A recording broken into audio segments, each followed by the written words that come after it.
If you've been keeping up with the real estate market, you already know that plenty of people are seeing record levels in terms of the sales price of their home. Plenty of people are refinancing their mortgage, and now they're starting to brew up this worry about whether or not we're in another real estate bubble. With mortgage interest rates starting to rise and the fact that new construction homes are becoming more and more expensive, and on top of that, even construction materials are starting to rise in terms of prices, a lot of people are wondering whether or not it's a good time to buy a home, whether or not it's a good time to sell a home. So I wanted to provide this video to kind of give an overall real estate market update. Now, I briefly want to touch on what a stable, steady real estate market would look like. That way we can better understand where the real estate market currently is and where I think it's going. In a stable real estate market, or really any market where there's supply and demand, you would steadily see prices increase year over year, but just bit by bit. You would have some peaks, some valleys, but in general, these peaks and valleys are not necessarily causing any harm or damage to people. As more and more people buy homes, home prices start to appreciate in value bit by bit, and then people consider selling their homes, or even new construction starts to happen. People start to build homes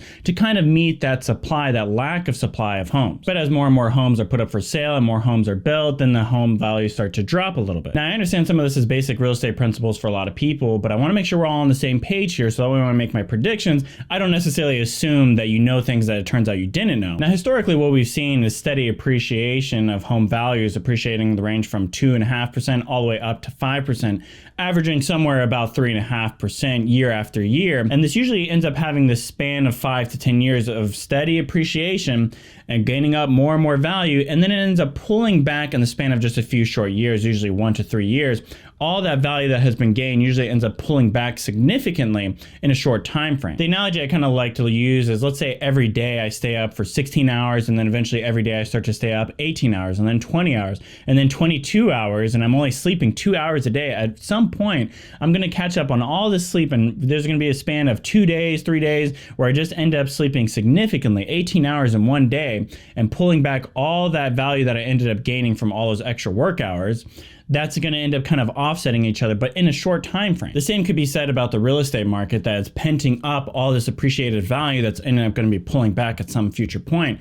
But the reality is home values can appreciate in real terms. For example, if population continues to grow, but yet there's only a set amount of homes that have been built and that are for sale, then obviously home values are actually going to appreciate because the population size has grown, but yet the supply of homes hasn't necessarily kept up. Okay, enough with the basic real estate principles. Now where it gets interesting is in the current real estate climate, with home values skyrocketing in a lot of key areas, the new construction business has kind of gained a lot of momentum. Whereas in the past, new construction businesses would have to give incentives just to get you to sign up and kind of sign a contract for a new future home.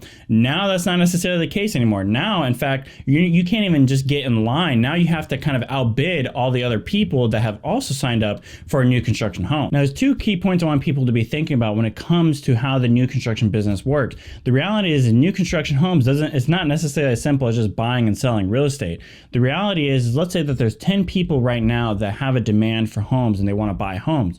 If on average it takes me 2 years to construct these homes, not only am I thinking about the 10 people that need to, move into these homes 2 years from now, but I also want to be thinking about, well, in 2 years from now, are there going to be additional people, additional demand for these homes? Do I want to end up building 15 homes because I think in 2 years there's going to be 5 more people calling me up saying, hey, I want to move into a new construction home right now? Or am I going to end up only having the same 10 people that ended up signing the contract to begin with? If I end up starting construction on homes early before I actually have a buyer, because I'm assuming that eventually down the road I'm going to have future buyers, then I'm in the right area, the right point in time to be able to capitalize on those people that are desperate to buy a new construction home. But the reality is that could also play out the other way, right? I could end up building 15 homes and those 10 people, maybe even a few of those 10 end up kind of falling out of that contract. They ended up deciding not to buy a home, and now I end up having 5 or even 10 homes that are left vacant, and I'm desperate to kind of get my return on that money. So I end up, what's the only option I have? The only option you end up having is dropping the sales price of that home. Now, the second thing to be thinking about is that all these home construction businesses are trying to capitalize on the home appreciated values right now. I know that home values have skyrocketed right now. I don't necessarily know if that's going to be the case a few years down the road. So I want to build homes as quickly as possible. So I'm going to expand my business as quickly as possible. I'm hiring as many people as I can hire. I'm buying up as much lumber or as much construction materials as possible. And that's why you're seeing things like lumber or different construction materials skyrocket in value, because the supply of those construction materials in a normal circumstance, that supply would have been enough to meet the demand. But because this new construction home is just kind of kicking up the demand on lumber and different construction materials and it can't keep up, now you're seeing those prices start to skyrocket. Now, the reality is if all these new home construction businesses are focused on the line of customers they have right now, they're just focused on the now, then they're not necessarily looking down the line and realizing that that line of customers is starting to shrink. So they're not necessarily thinking about downsizing their business. They're not necessarily thinking about how they're going to handle the excess labor supply that they end up having. So that's one of the key things that's going to kind of relate to this real estate prediction that's going to happen down the road in terms of why I think real estate prices, we are in this bubble and why it's going to collapse at some point down the road. You see, everybody right now is talking about how the supply of homes has not kept up with the demand of homes. If you look at a home listed for sale, it's usually listed for a day or 3 days or just even a couple of weeks at most, because the supply of homes is just so limited that the demand just buys it up right away. And so no one's necessarily thinking about what that means down the road. The analogy I like to use here is, let's say you're driving a vehicle at 40 miles an hour and I want to keep up with you, but I'm only driving at 10 miles an hour, but I slam on that gas pedal and eventually I'm going to catch up to you. But when I catch up to you, I fly by you because I'm going 100 miles an hour.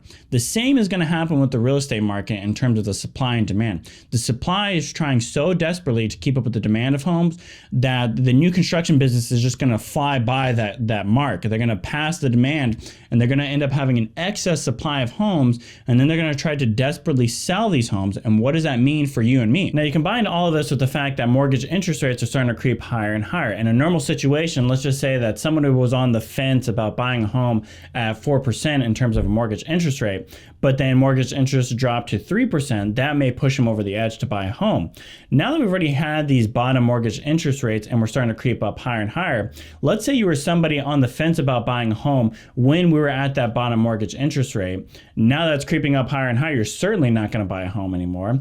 And then you combine this with other people that may see mortgage interest rates rising as a sign that a real estate bubble bursting is kind of on the horizon. They may say, you know what, I'm going to wait it out. I'm going to wait until real estate prices collapse, so I'm not going to buy a home either. So now it kind of causes this momentum to build up in terms of people kind of checking out of the market altogether. And then as the fear of a potential real estate collapse begins to grow and that momentum begins to grow, and you see that worry show signs in terms of people talking about it in the news, or even people in Congress and different policymakers making talk about what are potential incentive programs that can be passed to incentivize especially first-time home buyers, like Biden's first-time home buyer program that's been proposed. It's not necessarily passed or even really being talked about anymore.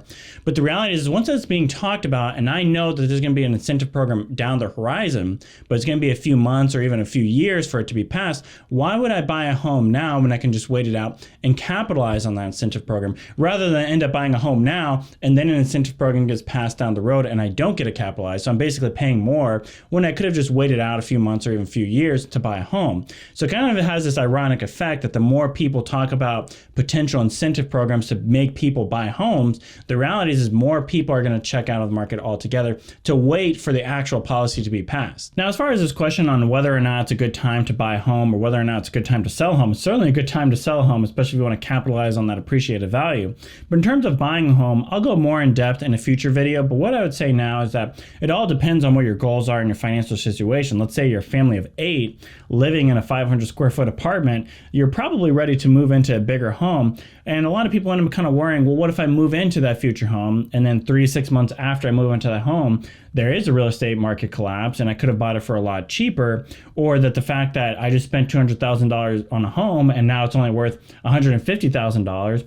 Well, the reality is you shouldn't worry too much, because unless if you plan on selling that home 2 years after you move in, which in that case I would consider, I would say you should reconsider buying that home. The reality is it really shouldn't matter if you sell your home in that typical 5 to 10 year range that most people sell their home, because that gives enough time that your home would have appreciated in value enough to offset that initial loss in value that you had early on. But the main takeaway I want people to be thinking about is, as always, keep an eye on interest rates, see if that's going up or down. And on top of that, especially in this particular case, keep an eye on new construction construction homes, see if new construction businesses are starting to give incentives again. If they start giving incentives to incentivize people to buy new construction homes, then that's kind of a bad sign that maybe they have an excess supply of homes and that we're kind of headed to a real estate market collapse. And as always, if anybody out there is trying to say that they 100% can time the market or that you should hold cash so that way you can buy cheap real estate, the reality is there's an opportunity cost to holding that cash. You don't know when the real estate market collapse will happen. You don't know how significant that price dip is going to be.